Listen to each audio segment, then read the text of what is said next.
All right, we're back at it again with the C10 this week. The sun's already getting high in the sky. Summer's coming here and it's getting hot. I'm gonna get my hat on and we'll get to work. So I'm gonna raise this bumper 1.5 inches, and to do that, I'm gonna have to cut out some clearance here. And the nice thing about 1.5 inches is your common 2x4, or 1.5 by 3.5 as it should be called, is the same height.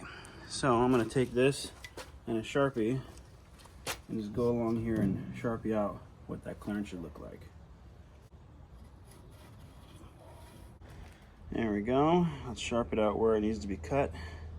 And my plan is to cut it pretty close to that line, and then once I get the rest of the bumper chopped, I'll do a little more trimming to make it perfect. Let's do the other side. And there we go, that side's all marked up.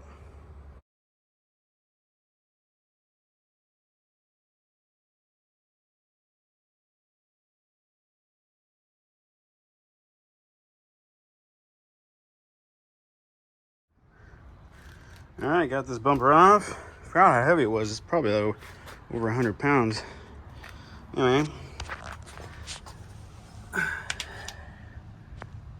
used my estate sale jacks that I picked up for $5. Figured if a dead guy trusted them with his life, then why shouldn't I? One thing I actually realized is, or I didn't realize before, rather, it was, yeah, you can see this top panel here goes over this side piece, and this side piece is already cut out a little closer. So I wonder, maybe I can just match this surface here, clean it up a little bit. It's almost like that bumper was designed to mount higher. Almost. This bumper still has its original tag on it from Barden, so I'm gonna see if I can save that, because I'm gonna cut 1.5 inches off of here, which would go right through it if I didn't.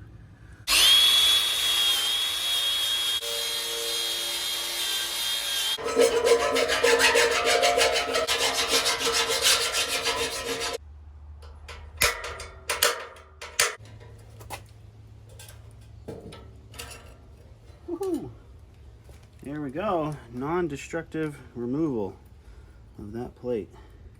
Pretty cool.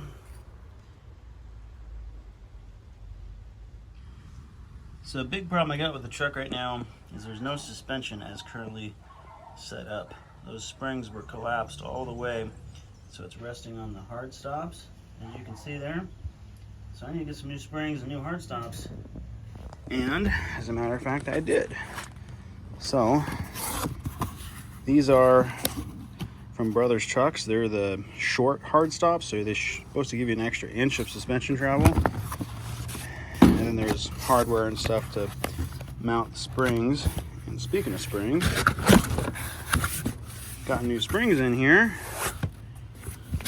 And there they go. Sweet. Not terribly big. These are the 4-inch drop springs, so they're basically the same specs as the original, just 4 inches shorter. So that should give me a 4-inch drop from stock, which should be 3 inches higher in here. So if I get, it's resting on the hard stops, lift it up 3 inches, that'll be 3 inches of suspension travel, plus the short hard stops. I should have 4 inches of suspension travel on this truck, which should make it ride a lot better. So I'm replacing the oil in this bad boy, and I was gonna get a magnetic drain plug because I saw some shiny bits in the oil. That could be a little concerning. I'm not sure if that's just because when I was doing all the head work, maybe I knocked some stuff loose and that got in the oil. Anyway, to know for sure, wanted to put a magnet in there. Unfortunately, this is some really weird, like 9/16, 18 or 20 size drain plug, and you can't get them with magnets in them. So I was trying to figure out, okay, well, maybe I could stick one in here. And then I realized, well, I don't have to, because with this style of an oil filter, you can just take some neodymium magnets, stick them into the inside of here, and there we go. Figured I'd put them just below this line, because that's where their oil returns, and sticks right to the side there. And I had a third one, so I just stuck it over there. So now if I ever want to see if there's metal shavings coming off of the inside of the engine, I just pop this up and look inside instead of having to drain the oil. Sweet. And this time we're gonna put the VR1 10W30 in there, which is, I think, the highest zinc oil you can get over the counter without doing zinc additive. Should be good. Now, while the headlights do kind of work, they're intermittent at best. So I'm gonna go ahead and replace that switch. I got a new one here, but it does have an interesting head bolt on there. I don't think I've ever seen that type before. All right, so I think they call that a clutch bolt, that kind of weird head size they have there. And I can't buy that at the hardware store. What I can do is take a flathead that's slightly oversized and file it down so it just barely fits in there and hit it with my impact gun. Let's see if that works. I've been spraying it with, what is this stuff? Super Zilla. This is what the guy at the hardware store recommended for old rusty Chevy bolts.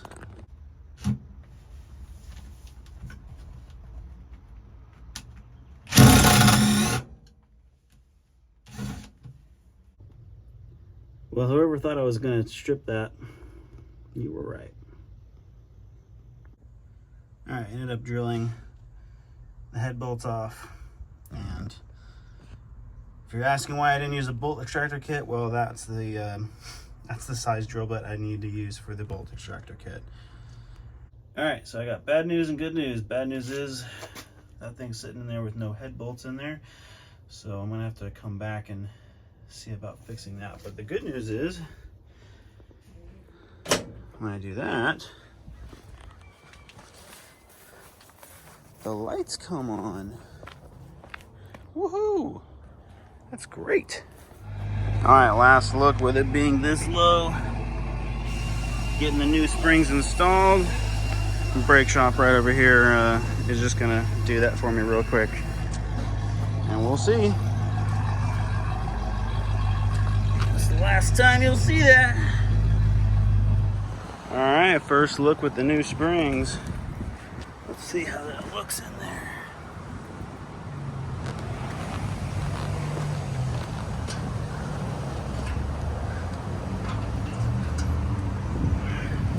No longer riding on the frame. This thing should be ride like a Cadillac now. And it doesn't even look that high. Sweet. Man, I joke about this thing riding like a Cadillac, but it actually is riding a lot better. So much better than it was before. And I guess I shouldn't be surprised, right? The old springs were torched all the way down to hitting the hard stops. So it's great. It's running really good. Front springs, you know, could be replaced, but they're definitely nowhere near as bad as the back ones were. Next would be the shocks, and I'm going to wait for the bumper to figure out if I want to get air shocks or just use lowered shocks to begin with. I don't have the bumper back yet. That's getting welded up by a buddy of mine currently, so that'll have to wait till the next video for installation and towing. But yeah, everything is running really good on this truck. I mean, the more I drive it, the better everything gets. Except for one thing, and that is tight turns. When I go really hard, left or right, it kind of struggles a little bit. And that's got me thinking, well, maybe somebody welded the differential way back when, sometime in the last 50, 60 years. So I think I have a way to figure that out.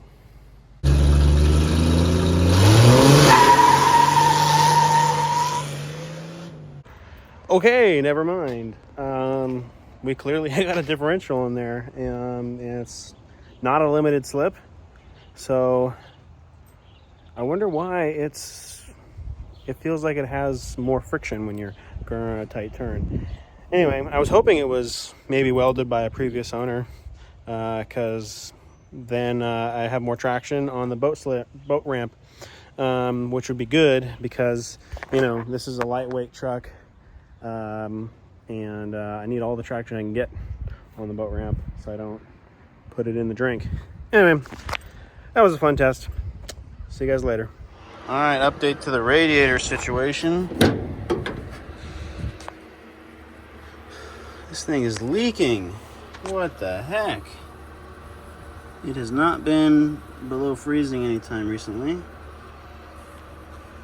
So I guess it just got overpressurized. So further proof, if you ever are thinking about buying an Alloy Works radiator, do not buy one. This is supposed to be a brand new radiator.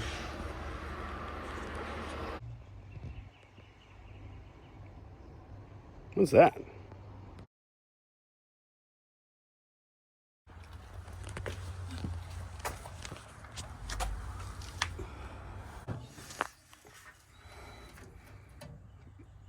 Dude.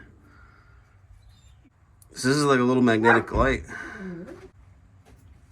Driven like 50 miles with this thing on here. It's crazy.